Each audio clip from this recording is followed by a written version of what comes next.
اللہ الحمد للہ نحمده ونستعینه ونستغفره ونؤمن به ونتوکل علیہ ونعوذ باللہ من شرور انفسنا ومن سیئات اعمالنا من يهده الله فلا مضل له ومن يضلله فلا هادي له ونشهد أن لا إله إلا الله وحده لا شريك له وأشهد أن محمدًا عبده ورسوله أما بعد فإن خير الحديث كتاب الله وخير الهدي هدي محمد صلى الله عليه وسلم وشر الأمور محدثاتها وكل محدثة بدعة وكل بدعة ضلالة وكل ضلالة في النار أعوذ بالله السميع العليم من الشيطان الرجيم من همزه ونفخه ونفسه بسم اللہ الرحمن الرحیم وَلَا تَسُبُّوا الَّذِينَ يَدْعُونَ مِن دُونِ اللَّهِ فَيَسُبُّوا اللَّهَ عَدْوًا بِغَيْرِ عِلْمٍ اللهم صل على محمد وعلى آل محمد كما صليت على إبراهيم وعلى آل إبراهيم إنك حميد مجيد اللهم بارك على محمد وعلى آل محمد كما باركت على إبراهيم وعلى آل إبراهيم إنك حميد مجيد رب اشرح لي صدري ويسر لي أمري واحلل عقدة من لساني يفقهوا قولي رب زدني علما رب زدني علما اللهم رب زدني علما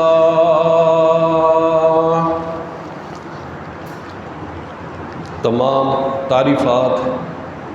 تمجیدات، تحلیلات، تسبیحات اللہ سبحانہ و تعالی کی ذات اقدس کے لیے خاص ہے، جو کائنات کے ایک ایک ذرے کا خالق اور مالک ہے۔ درود و سلام امام الانبیاء، احسن الانبیاء، اشرف الانبیاء، اجمل الانبیاء، اکمل الانبیاء، اکرم الانبیاء جناب محمد الرسول اللہ صلی اللہ علیہ وسلم کی ذات اقدس پر، جنہیں اللہ سبحانہ و تعالی نے تمام انسانیت کی ہدایت اور رہنمائی کے لیے ذریعہ نجات بنا کر مبعوث فرمایا ہے۔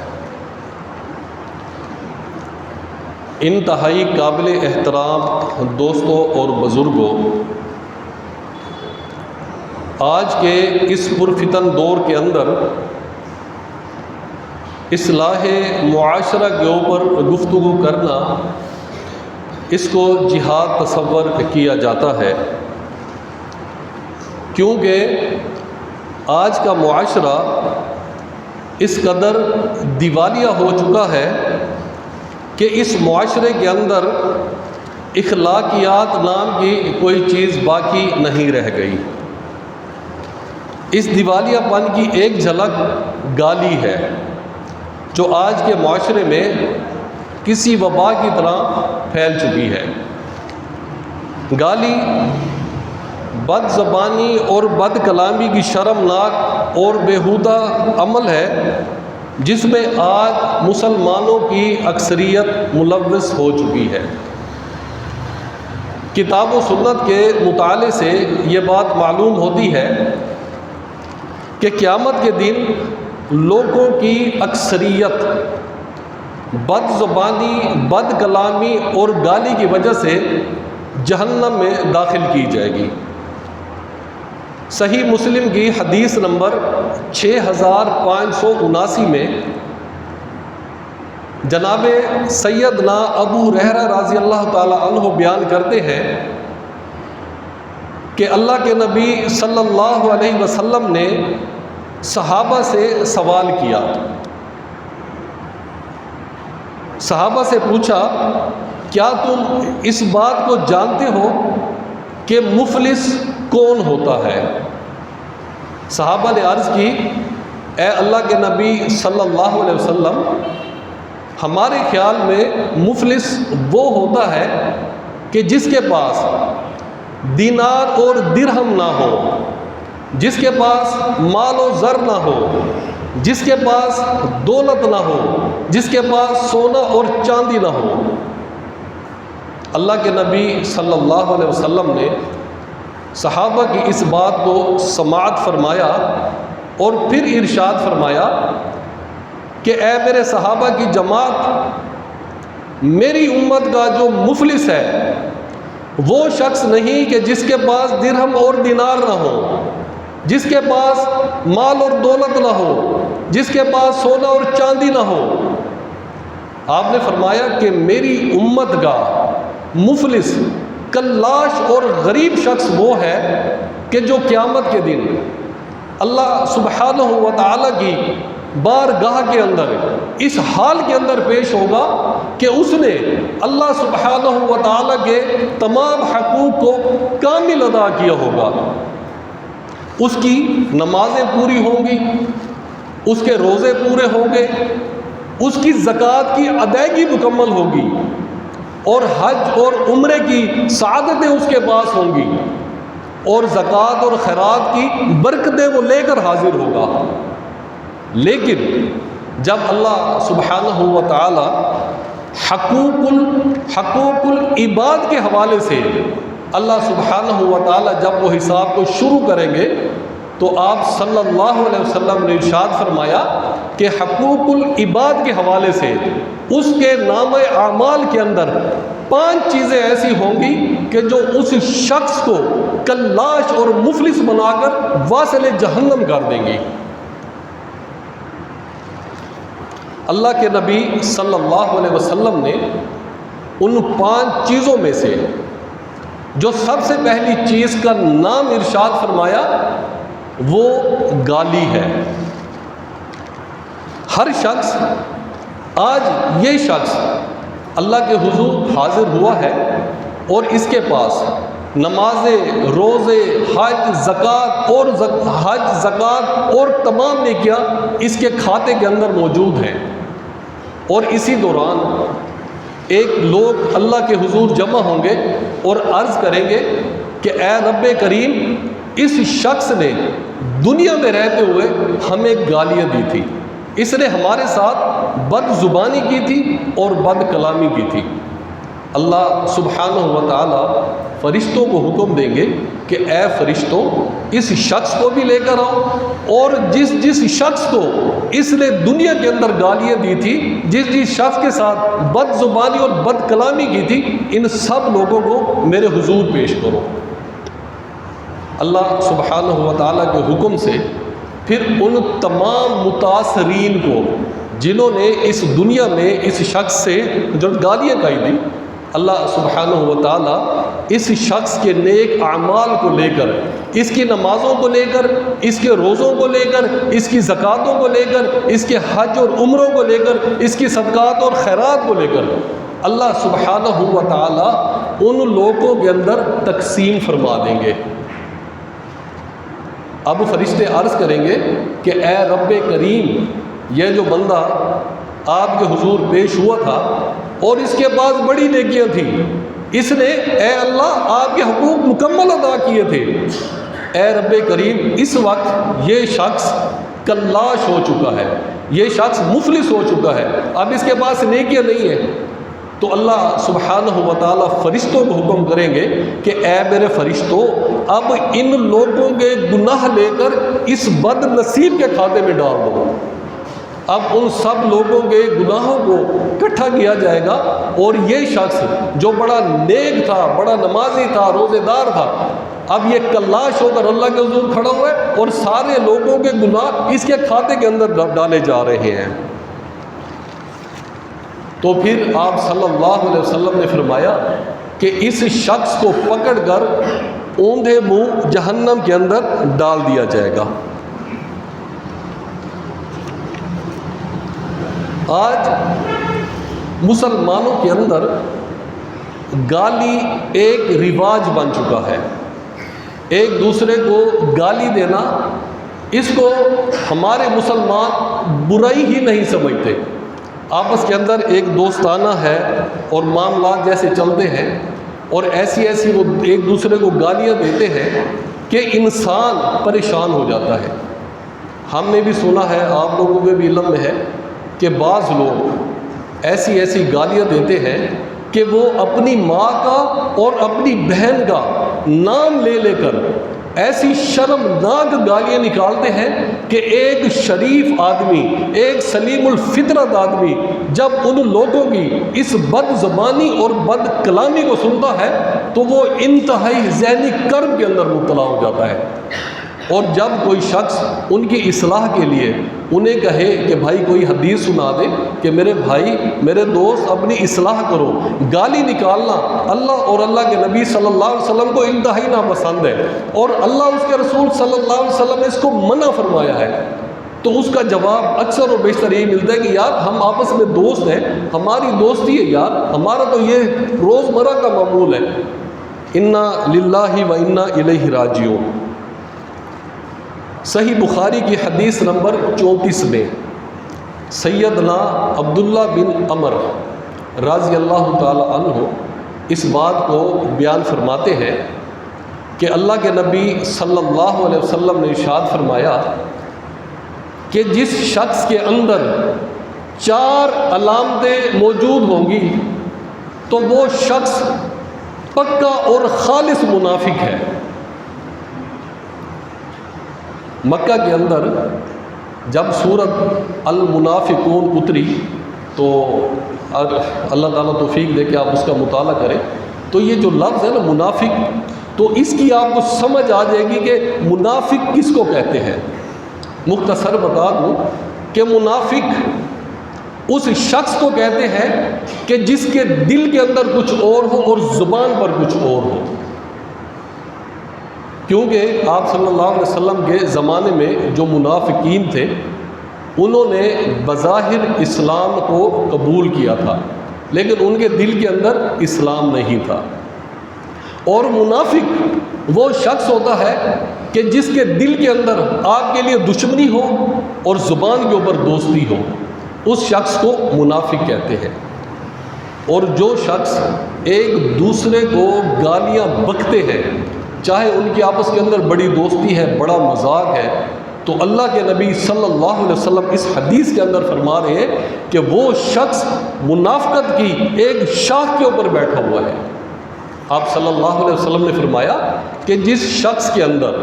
یہ 4 چیزیں، یہ 4 علامتیں موجود ہوں تو وہ شخص پکا اور خالص منافق ہے۔ ان میں سب سے پہلی جو علامت بیان کی گئی، آپ صلی اللہ علیہ وسلم نے فرمایا کہ جب اس کے پاس کوئی شخص امانت رکھتا ہے تو وہ اس امانت کے اندر خیانت کرتا ہے، اس کی امانت کو واپس نہیں کرتا، اس کی امانت کو کھا بھی جاتا ہے۔ تو دوسری علامت اللہ کے نبی صلی اللہ علیہ وسلم نے فرمائی، منافق کی علامت وہ یہ بتایا کہ وہ جب بھی کوئی بات اپنی زبان سے کرتا ہے تو وہ جھوٹ بولتا ہے، سچی بات ہی نہیں کرتا۔ سارا دن دکان پہ بیٹھا ہے، کاروبار کرتا ہے، معاملات کر رہا ہے، اپنے دفتر کے اندر بیٹھا ہوا ہے تو جھوٹ ہی بولتا ہے، سارا دن لوگوں کو جھوٹ بکتا ہے وہ۔ اور تیسری علامت آپ صلی اللہ علیہ وسلم نے بتایا کہ جب وہ لوگوں سے وعدہ کرتا ہے تو اس کی وعدہ خلافی کرتا ہے۔ اور جو چوتھی بات آپ صلی اللہ علیہ وسلم نے ارشاد فرمائی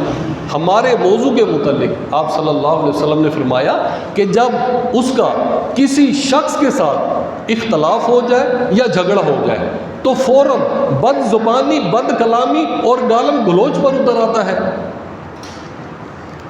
حضرات، اس حدیث سے یہ بات معلوم ہوتی ہے کہ جو شخص کسی سے کوئی اختلاف ہو جائے یا کسی سے کوئی جھگڑا ہو جائے، جو شخص گالم گلوچ کے اوپر اتر آئے تو یہ منافق کی خاص نشانی اور پہچان ہے۔ اور یہ بات بھی یاد رکھیں کہ گالیاں دینے سے انسان اسلام اور ایمان کی بلندیوں سے گر کر ذلت اور رسوائی کی عطا خیرائیوں میں جا گرتا ہے۔ اور ایک صحیح حدیث کے مطابق، غالباً بخاری یا مسلم کی حدیث کے مطابق، کہ انسان جب گالیاں دیتا ہے تو وہ اسلام کی اور ایمان کی وہ بلندیوں سے گرتا ہوا جہنم کی عطا گہرائیوں میں جا گرتا ہے۔ اللہ سبحانہ و تعالی قرآن مقدس میں ارشاد فرماتے ہیں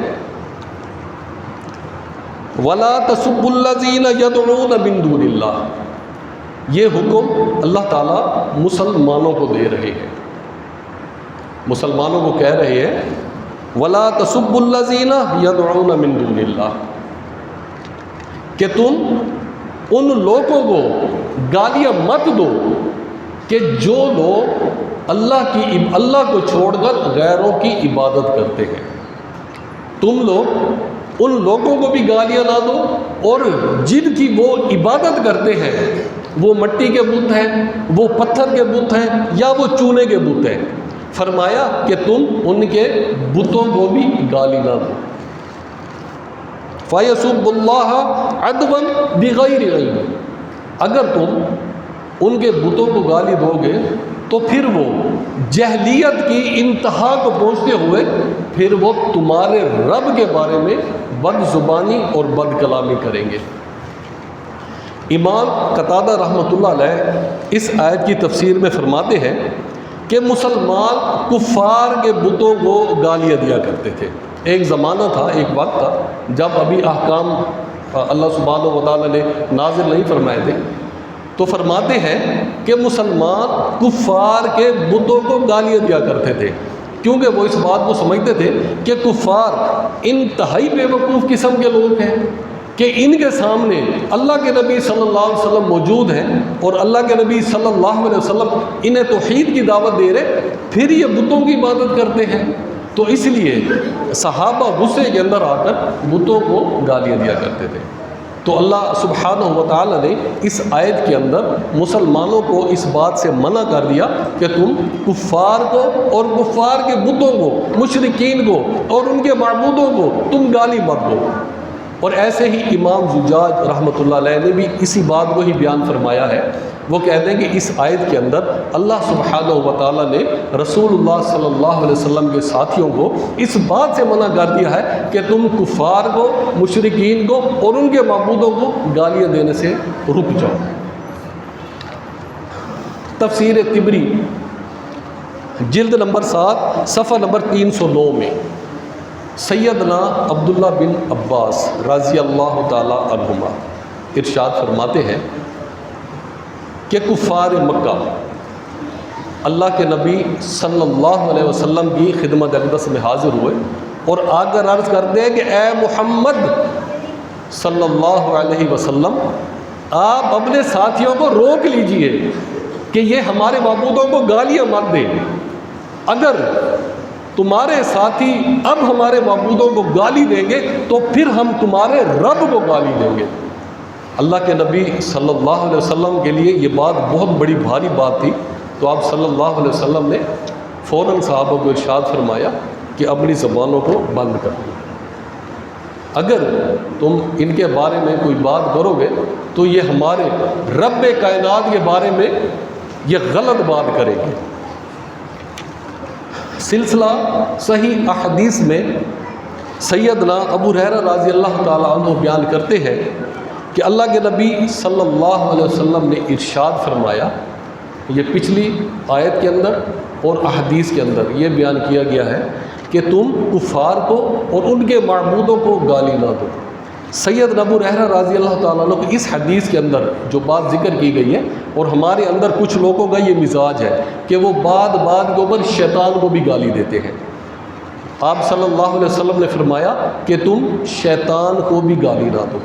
کیونکہ جب تم شیطان کو گالی دیتے ہو نا تو شیطان اس بات کے اوپر بڑا خوش ہوتا ہے۔ شیطان کہتے ہیں یار یہی کچھ تو میں چاہتا تھا جو تم کر رہے ہو،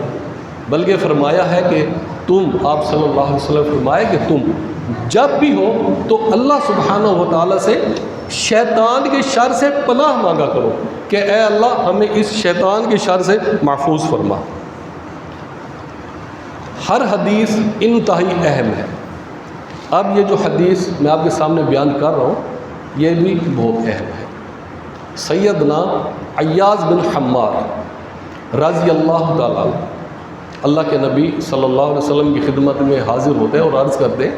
کہ اے اللہ کے نبی صلی اللہ علیہ وسلم، میرے قبیلے کا ایک شخص وہ مجھے گالی دیتا ہے، حالانکہ وہ مجھ سے کمزور ہے اور میں اس سے بڑا طاقتور ہوں، لیکن کیونکہ آپ کی تربیت ایسی ہے کہ ہم نے صبر کرنا ہے۔ اے اللہ کے نبی صلی اللہ علیہ وسلم، کیا اس شخص سے میں انتقام لے سکتا ہوں؟ یہ بات صحیح الترغیب والترہیب کے اندر موجود ہے اور صحیح سند کے ساتھ ہے۔ اللہ کے نبی صلی اللہ علیہ وسلم نے فرمایا کہ اے عیاض، وہ شخص تمہیں گالی دیتا ہے اور تم یہ چاہتے ہو کہ تم اس کے مقابلے میں اس سے انتقام تم اس کو گالی دو۔ فرمایا کہ سن لو کہ میں یہ سمجھتا ہوں کہ اگر تم بھی اسے گالی دو گے تو میں یہ سمجھتا ہوں کہ دو شیطان ہیں جو ایک دوسرے کو آپس کے اندر گالیاں دے رہے ہیں اور آپس کے اندر جھگڑا کر رہے ہیں، اور یہ دونوں جھوٹے اور کذاب ہیں۔ یہ انتہائی اہمیت کی حامل حدیث ہے کہ جب دو مسلمان، ہمارے اندر تو اس بات کو برا سمجھا ہی نہیں جاتا، گالیاں ہم ایسے نکالتے ہیں کہ جیسے مشکیزے کا منہ کھول دیا جائے اور اس کے اندر سے سپیڈ کے ساتھ پانی نکلتا ہے، ہم اس انداز سے گالیاں نکالتے ہیں۔ ہمیں اللہ کا خوف کرنا چاہیے، اللہ سے ڈرنا چاہیے کہ یہ انتہائی خطرناک اور مہلک عادت ہے کہ جو انسان کو جہنم کے اندر لے کر جائے گی۔ آپ صلی اللہ علیہ وسلم نے اس حدیث کے اندر دو ایسے لوگوں کو